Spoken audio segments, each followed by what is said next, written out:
qui est un pape, homosexuel, un impudique, un consommateur du péché. Ça signifie quoi? Homme sacré, Azali Bongo Tata, homme sacré na négativité, Mouta permettra la sodomie, Mouta permettra l'homosexualité, le lesbianisme. Tu vois, c'est un impudique, apporte un accord de gloire. Quand on a spirituellement là, tu l'as pembete. Asa Mouta Zananzota Kopola. Mais si on a homme, on zambi a bengi ayo fandi sayo, yo ke koluka pouvoir pas Mouta Zanatinate. Bakenda koluka ye pour na koloba que Moutoua na c'est un chef spirituel négatif. Il y a un contrôle, international ici faire sur la terre. Il y a un contrôle Yamokili. A commis le dernier virage. Bagdeko basi marambo na zoloba. Moi na mobali wana commis le dernier virage. A regrouper ba éléments ya jugement na ye. Nzamba otuna e awa mbelonga lobela kio. Akosela kio. Baka mamba lobela kio. Akosela kio. Yomoko reni makambo wana nyoso oluki olakisa mokili ba kosela kio mais pas nzambi. Biso to na raison. Le juste juge m'a dit comme le dernier virage, on a zoyé. Nous avons zoyé calamité. Il a regroupé l'élément, il y a jugement. Et il s'est rendu coupable lui-même avec l'image. Donc nous sommes obligés de faire parce qu'à travers Jésus-Christ, on doit réussir. Bandeko bazako se lié na makambo wana ya kolanda ka bateau. Et ça bateau et l'eau ya kozana ka perdition. Donc ndeko na biso azana ka libunga. C'est un incrédule. Verset biblique qu'on a pissé yango. Apocalypse chapitre 22 verset 11 à 12. Bible zolo balanga boy. Elonga wana nakati ma commune nzambe. Soko za impudique ko bana impudicité, ça lango suma kasi. Soko za muto linga ko s'essuyer, obukomita na potopoto, baluka Jesus le kangulu na salité. Soko za ozalaka mo santo, bakisa la sanctification.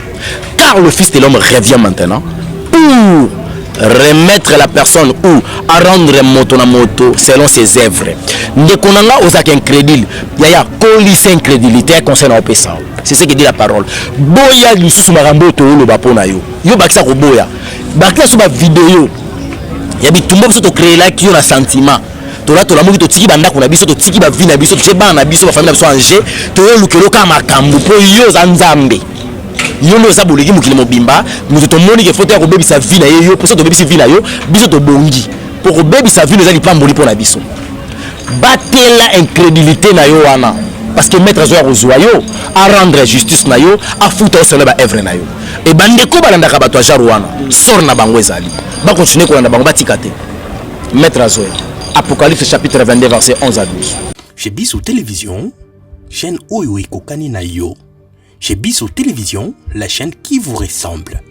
Chez Bissou Télévision, deuxième vitesse. N'hésitez pas à liker notre vidéo. Et si vous êtes nouveau sur notre chaîne, n'oubliez pas de vous abonner et d'activer la cloche des notifications. Shalom peuple de Dieu, merci pour la fidélité, merci pour la confiance, merci d'avoir tout beaucoup de partout pour besoin d'actualité, merci d'avoir tout s'abonner.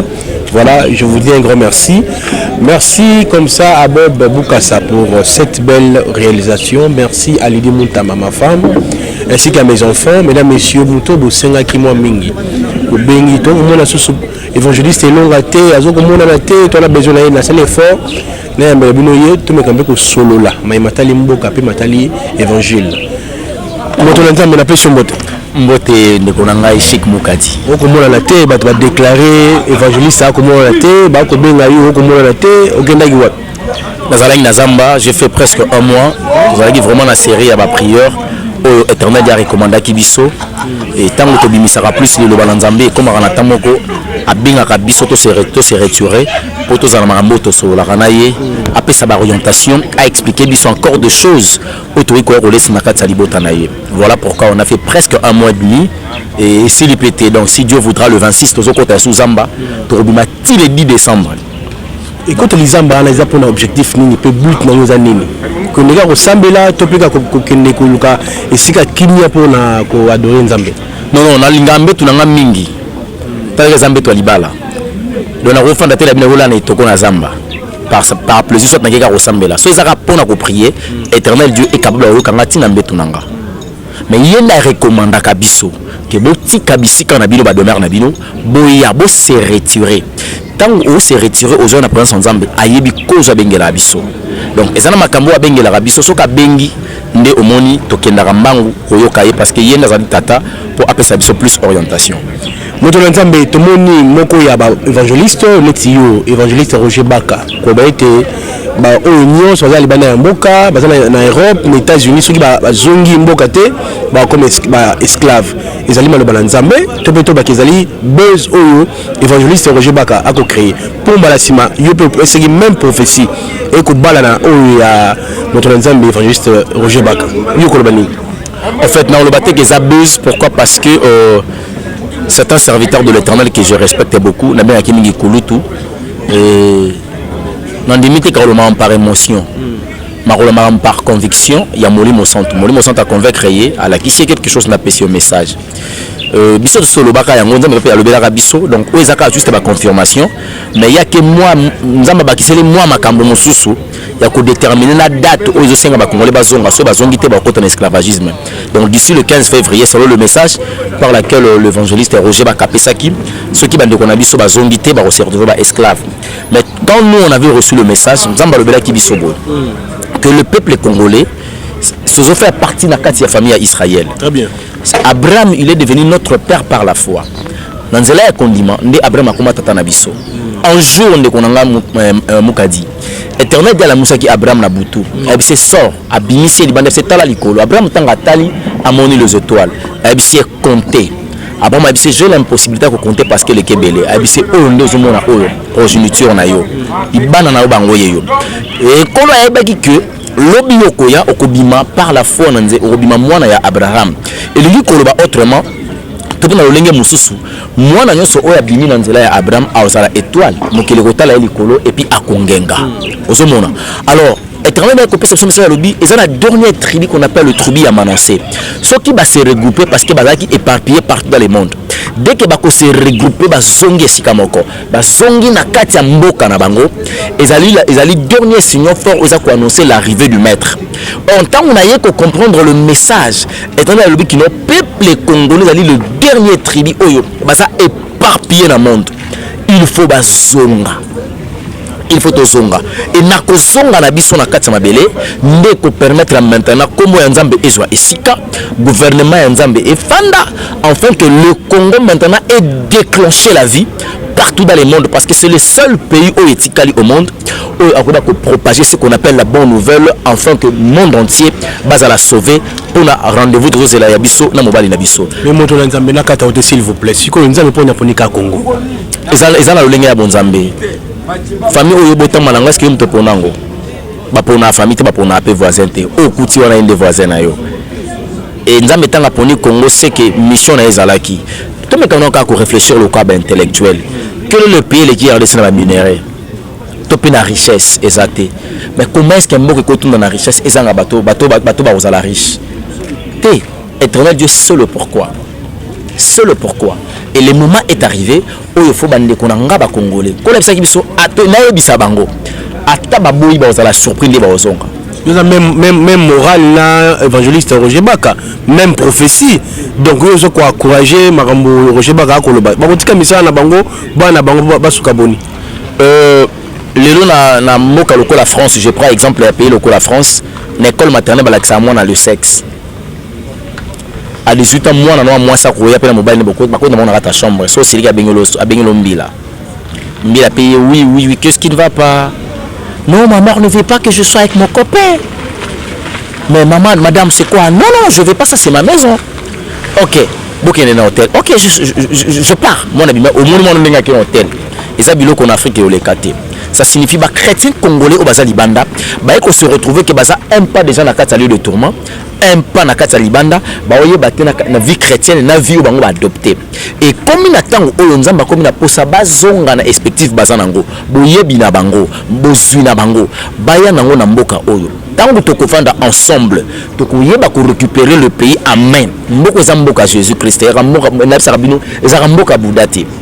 Quand les chrétiens arrivera, il y aura un président depuis au sommet, Tina Bougumestre.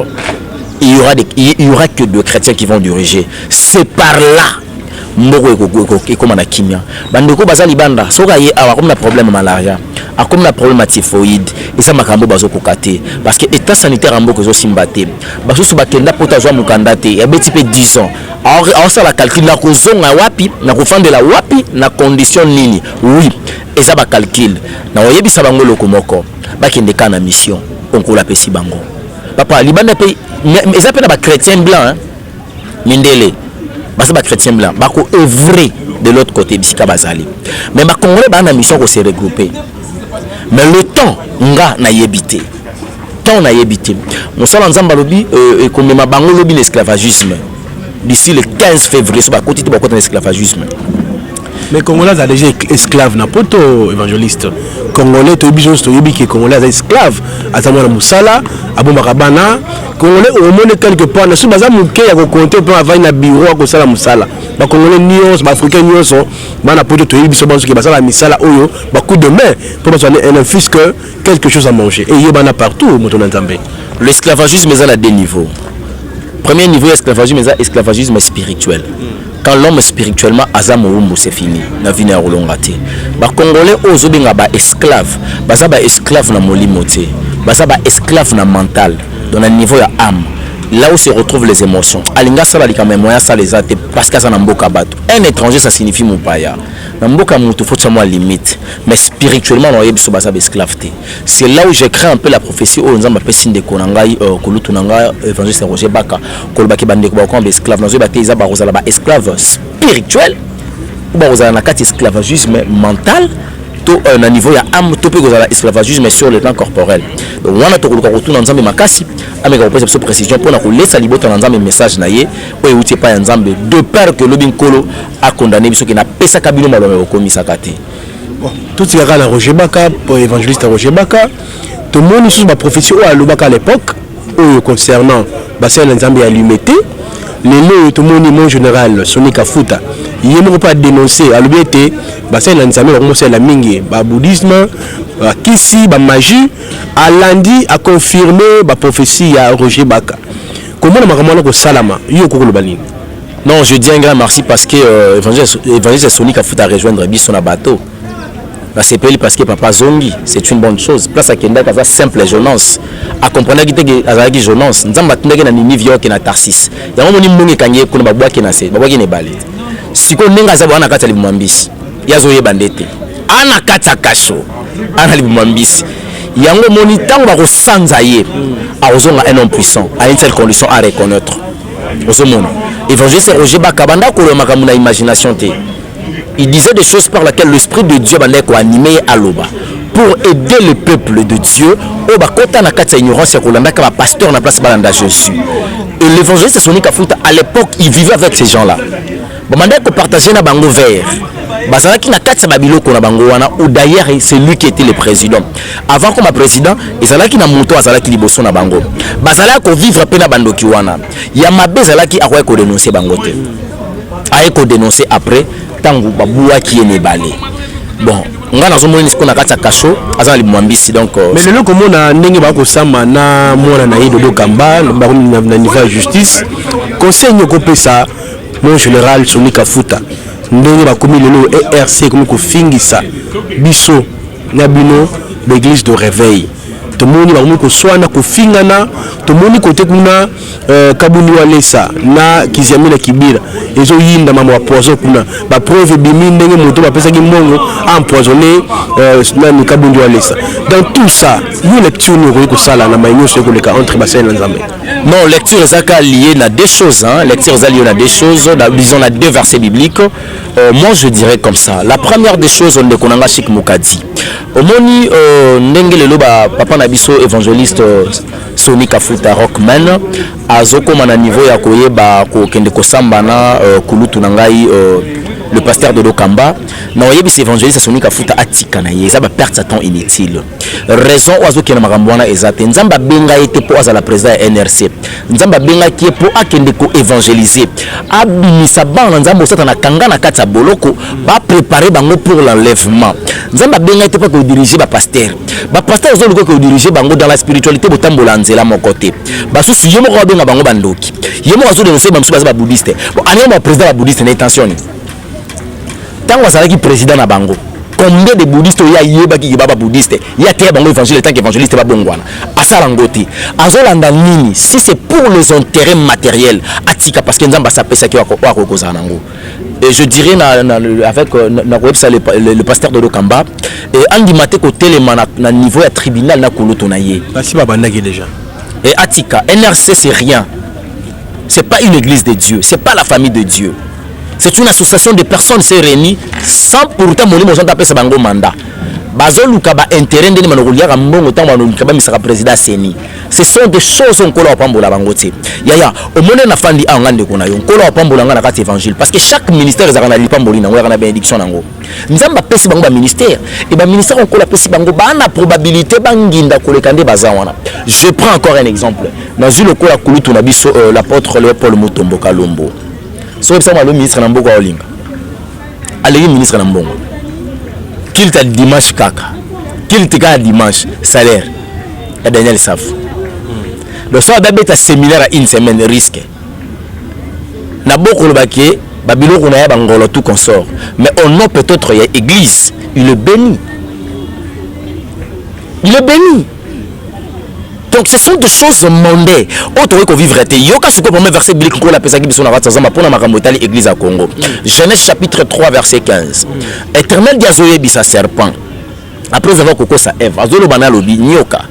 Omoni yo na mwasi botikala ko yoka na te. Je mettrai une inimitié entre toi et la femme. Et je mettrai une inimitié entre ta postérité et la postérité de la femme. Ça signifie moi si na nyoka botikala ko yoka na te. Postérité ya nyoka, ça signifie postérité ya Lucifer. À côté la koyoka na te la postérité ya moisi. Et autrement il y a koloba. L'église, la femme c'est l'image de l'église. Amen. Et comme la femme elle est l'image de l'église, ça signifie directement que Lucifer n'a pas image ya serpent. Et aujourd'hui Lucifer s'est incarné na serpent mais à travers le péché. Lucifer a battu na simalisum. Si comme muto abengi église, ou abenga moisi, c'est une église. Ce qu'on trouvait église na Lucifer au lieu bazana inimitié bazana amitié c'est que église on a une postérité à Lucifer et sa postérité à FT. Donc ce qu'on moni makambo zo mona lelo soit disant au sein de l'église na kati ya association bazola ki sa biso ke biso na bino to za batu moko te biso zali postérité à Lucifer ya ngomo to zo yoka na bien place ba basana nza bazo vivre ba comme na niveau ba poisson ba poisson DNA poisson et na raison nini on demande qu'on a yo or biso ba yebisi biso tu ne déroberas point tu ne diras même pas de faux témoignages à ton prochain. Il faut d'ailleurs beaucoup prier pour tes ennemis. Papa quand éternel désolé baki à moi la vengeance à moi la rétribution et ngelo mani kanda onga na kolukana ajur na nzoto na yo na kando nzamba koluka ajur na nzoto no wapo pe ko peser sur yo et ça nzambe. C'est pas important fandi bobina otila ndeko nanga posona bomaye yo ko gagner nini ezali ba indice ya monde de ténèbres ya bato o bazali na postérité ya nyoka encore baki je mettrai une inimitié. Donc si tu trouves la femme et le péché baza mutumoko ça signifie l'église et le péché baza mutumoko ezali ko la sémence ya Lucifer ezali lié soit disant na bato ozobenga ba serviteur de Dieu. Le temps est arrivé nzambe fallait qu'il a exposé bango na ba niveau wana a exposé bango. Et à la vraie ou faux, je suis désolé. Voilà pourquoi j'ai toujours dit Bango bazo légué biso héritage spirituel nini. Bango bakulutu wana. Balobaki biso sala association pour na koya kobebisa misala, kobebisa musala, misala bango basala mboka oyo. Actuellement ba yebisa ngai bazo légué biso héritage spirituel nini. Ezani. Ba légué biso ni. Tout ça na ba poisson. Bazo les gars la RC. Bazo les gars nini. C'est ça aussi le problème. On est baroyé ceux qui trouvent exemple. Babongwana. Problème on ali ba se repentir. Nous avons un grand rendez-vous la biso ya biso na maître. Bazo ka soni ko bongwana tondeni. Basande pak na Lucifer. au moins bato basali des pacte dans Lucifer. Lucifer on peut se vivre vivre paradis na bango sur la terre pour que paradis ba kotate. Ou ba vivre paradis terrestre. Il y a un moment on a posé en vie, il y a les kangati. Mais nous on n'est pas là parce que Romains chapitre 12 et sur le Bélabisso. Papa, dans verset 21, ne te laisse pas vaincre par le mal, mais surmonter le mal par le bien. Ce qui m'a bien connu, il faut surmonter en route. Oh ya bango m'a bien qu'on va surmonter le mal par le bien, entendez. Vous avez la justice. Vous avez un bilan de preuve. Biso ça qui awa. Nous avons ça bunga awa. Aka ça va n'importe quoi, ba militaire, ça va bêtise belé. Te reprocher moi ça se prend dans le week-end, le week-end en coulé cité. Ce que tu as bon ça. Déjà tant le monde limi oyo po bango za balimi na bango ba bandi ba Jésus te. Mon limi akabundi walesa. Na mon limi gizamina. Ba oyokana. Bandi me ba oyokana. Tant bole kana TV tata pena ba fandi pena ba kana bana oya encadre kazo ba ke muntu ba ko senga makambo o biyem da chenga pozo élément de preuve ango. Ba fidèle wana ba oyokana. Là où il n'y a pas l'amour, il y a le diable.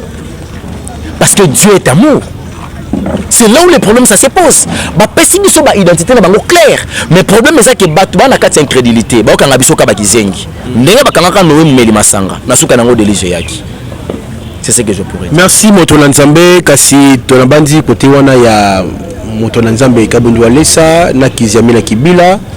Na côté ya papa Nabiso général Soni Kafuta benga évangéliste pour évangéliste ah na sepeli pour vers zongi mwa muke akoti na kata bateau malgré ya libiso mais azana na kata limwambisi et na ebiso vers Jonas Mike évangéliste Soni Kafuta certain Jonas nzamba tinda ki na Ninive ya moke na Tarsis akende na RC na bandeke na RCT atindaki na kaluka ba libota nzamba ezako na ko sa campagne pour sauver bango nzamba tindaki partout akile tina Benin akile bisala bazana kati ya Vodou mais ya tiki alandi RC po baluka ndeni ba kozambongo batonga bandako. Voilà aujourd'hui mbongo ekoti na kati ya bato babwa kene bale siko neto lo babwe ana kati ya limwambisi abeta 3 jours en 3 jours et vous appelez 3 ans après ba kosanza mais sinon te félicitations papa on peut dénoncer. elobi malamu mingi Motola Nzambe kasi to chama mpanzi makambo wana tomoni namona ki on a pas président Joseph Kabila tango magi mokonzi akendaki papa kopesa bisou na bagnaye tomoni on peut le sous na président na biso actuel son excellence Félix Tshisekedi akendaki pe Rome kokuta na pape.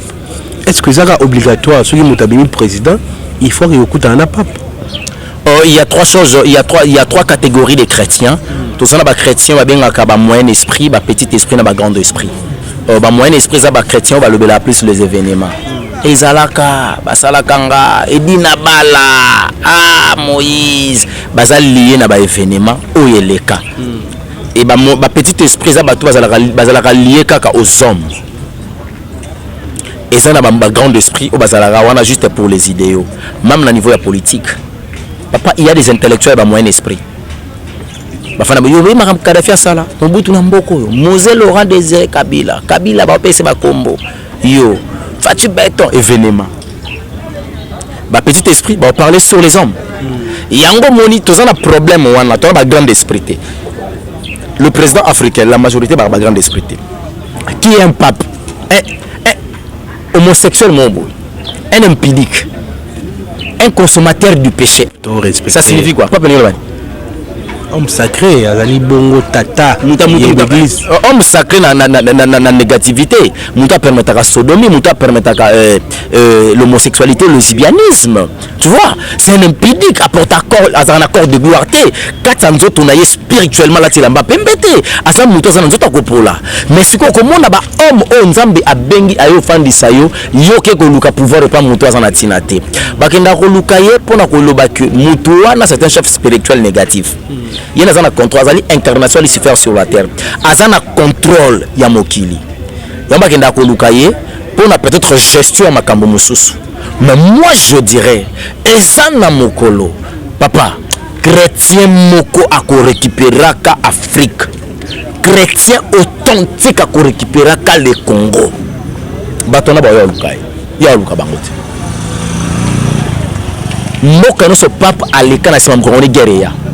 En 2021, tout c'est là. Guerre, mais soka pesi mukongo akei 3 mois ebele na symétrique kotoka. Le Congo a eu la grâce chez le pasteur Roland Dalo qu'on a fait sortir un président de la République. Dieu a déjà prononcé. Aujourd'hui, le président de la République est là. Avec catholique. Et ça qu'on n'a pas que Mogoya en là dessus. Mogoya dans l'église catholique.